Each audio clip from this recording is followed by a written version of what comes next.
Madame Buzyn, il ferait peut-être mieux de revenir à la réalité, de venir sur le terrain, de constater réellement ce qui se passe. Et plutôt que de mettre de l'huile sur le feu, elle ferait mieux de tempérer et d'avoir des vraies annonces. Parce que nous, on vous le dit clairement, des primes, on n'en veut pas.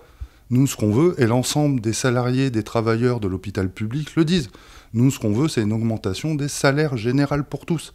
Et pas des primes comme elle joue depuis à minima le mouvement des Gilets jaunes, où elle nous avait déjà fait le coup. Elle voulait annoncer une prime, alors on ne savait pas combien ni comment, uniquement pour une catégorie de personnel qui était les aides-soignantes qui travaillaient en EHPAD.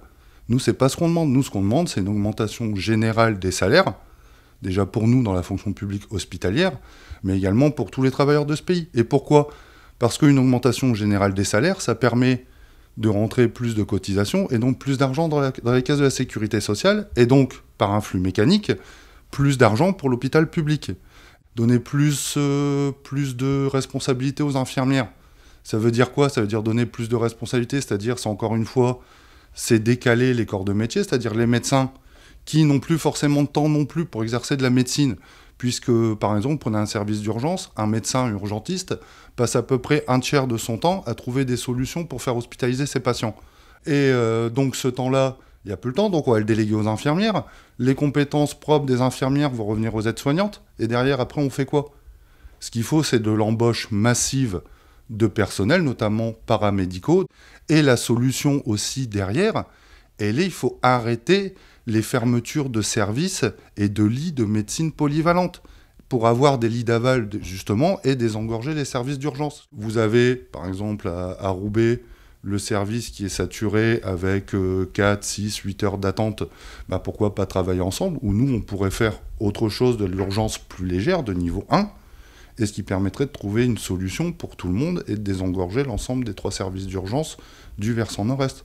Tourcoing, en plus, avait un problème majeur qui va devenir très inquiétant, c'est un départ massif de médecins urgentistes, parce que leurs conditions de travail sont tellement dégradées qu'ils n'en peuvent plus, donc ils démissionnent. Parfois même sans solution derrière, hein, ils craquent. Voilà. Les conditions de travail sont tellement désastreuses, comme nous les paramédicaux. Et la solution pourrait être donc d'avoir un réseau qui permettrait de déchoquer et qu'en temps réel, on connaisse le nombre de lits de médecine disponibles. Chez nous, à Wattrelos, nous avons 30 lits de médecine générale qui servent donc à déchoquer les services d'urgence, le nôtre, mais qui pourraient également servir à déchoquer les services de Tourcoing, de Roubaix, voire du sud de l'île. Sauf que c'est pas fait, on travaille pas en réseau. Et tout ce qu'on vous dit là sont des choses qui existaient il y a 10 ans. Et les gouvernements successifs, donc en partant de Xavier Bertrand, Madame Bachelot, Madame Touraine, qui nous a fait beaucoup de mal, et maintenant Madame Buzyn, ont passé leur temps à tout détruire. Mais à qui profite le crime ?